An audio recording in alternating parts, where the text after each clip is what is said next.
ये न्यूज़ आ रही है गाँव में पहाड़ों में बाघ और भालू का आतंक। इतना आतंक बढ़ गया, इतना ज़्यादा आतंक बढ़ गया। वो भी बाघ तेंदुए का आतंक हो रखा है ज़्यादा। कल हमारी चौखुटिया में ही एक बुजुर्ग आदमी पे तेंदुआ ने अटैक कर दिया था।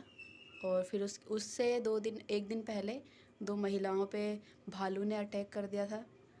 और हमारे ही बगल वाले जहाँ गाय बांधते हैं वहाँ पे उनकी गाय दरवाज़ा तोड़ के अंदर गाय को भी उसकी उसके बछड़े को भी दोनों को बाघ ने मार दिया।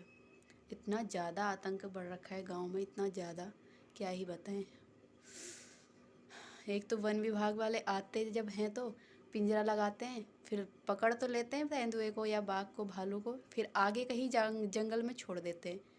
या फिर पकड़ो तो या फिर सीधे मार दो उन्हें, क्योंकि ये आदमखोर हैं, आदमियों को खा रहे हैं, इंसानों पे अटैक कर रहे हैं। और या फिर अगर मारना नहीं है तो सीधे वहाँ डाल दो, चिड़ियाघर जहाँ पे जंगल वहाँ डालते हैं, जू में वहाँ डाल देना चाहिए।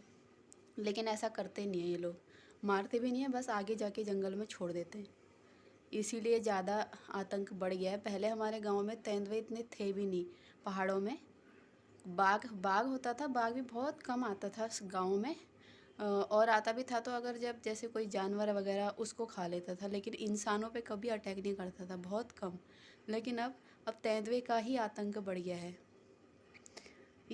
वजह यही है कि पकड़ के तो ले जाते हैं लेकिन आगे जाके छोड़ देते हैं। यही सबसे मेन कारण है। या फिर उसे गोली मार दो या फिर उसे चिड़ियाघर में छोड़ दो, अगर पकड़ ही रहे हो तुम।